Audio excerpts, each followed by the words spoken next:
Hello everyone, welcome back to my channel. അപ്പോൾ I am getting married in a month. അപ്പോൾ അതിൻ്റെ കുഞ്ഞു കുഞ്ഞു പ്രിപ്പറേഷൻസ് ഒക്കെ സ്റ്റാർട്ട് ചെയ്യണ ഒരു കുഞ്ഞു വ്ളോഗാണ് കേട്ടോ. അപ്പോൾ ഇത്ര രാവിലെ നമ്മൾ പോകുന്നത് എൻ്റെ വെഡ്ഡിങ് സാരി വാങ്ങിക്കാനാണ്.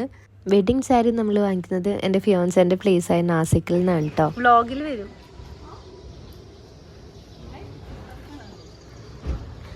അങ്ങനെ നമ്മളവിടെ എത്തിയപ്പോഴത്തേനും അമ്മ was making my most favourite sandwich.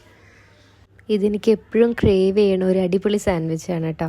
അപ്പോൾ soon I will teach you ഇതെങ്ങനെ ഉണ്ടാക്കുക എന്നുള്ളത്. Happy birthday.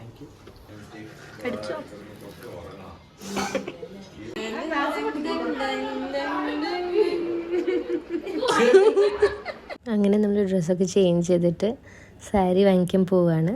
നമ്മൾ പോയത് നാസിക്കിലുള്ള K4 കാട്ടിയവാഡ് എന്ന് പറഞ്ഞൊരു ഷോപ്പിലാണ് കേട്ടോ. എല്ലാവരും ഇടുന്ന പോലെ റെഡ് കളർ സാരി ഇടണ്ടെന്ന് പറഞ്ഞിട്ട് ഞാൻ അവസാനം ഫിക്സ് ചെയ്തത് റെഡിൻ്റെ പാലറ്റ് തന്നെയാണ് കേട്ടോ. അങ്ങനെ നമ്മൾ കുറേ റെഡ് കളർ സാരീസ് എല്ലാം ട്രൈ ചെയ്ത് നോക്കി. അത് കഴിഞ്ഞിട്ട് നമുക്ക് വേറെയും കുറേ സാരീസ് എടുക്കണ്ടായിരുന്നു കേട്ടോ. സെക്കൻഡ് സാരിയും അത് കഴിഞ്ഞിട്ടല്ല പിന്നെ വീട്ടിലേക്ക് കയറുന്ന സാരിയൊക്കെ എടുക്കണ്ടായിരുന്നു.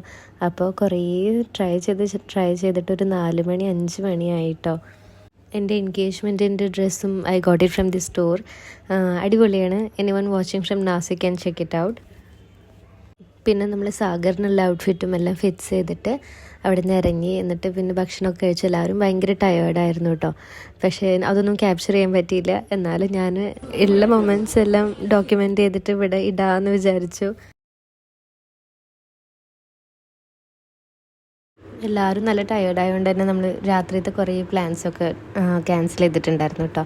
അപ്പോൾ ഒരാൾക്കൊക്കെ കഴിഞ്ഞ് വന്നപ്പോഴത്തേനും അമ്മ was again make my favourite snack. എനിക്ക് ശങ്കർപാളി ഭയങ്കര ഇഷ്ടമാണ്. അപ്പോൾ അമ്മ അത് ഉണ്ടാക്കുമായിരുന്നു.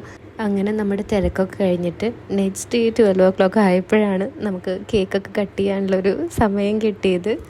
അങ്ങനെ ഇനിയും കുറേ കല്യാണ വിശേഷങ്ങളൊക്കെ ആയിട്ട് വെൽക്കം ബാക്ക്. അപ്പോൾ ഇത് ഞാൻ നെക്സ്റ്റ് മുംബൈയിലേക്ക് തിരിച്ചു പോവുകയാണ്. അപ്പോൾ ടിൽ ദെൻ ബൈ.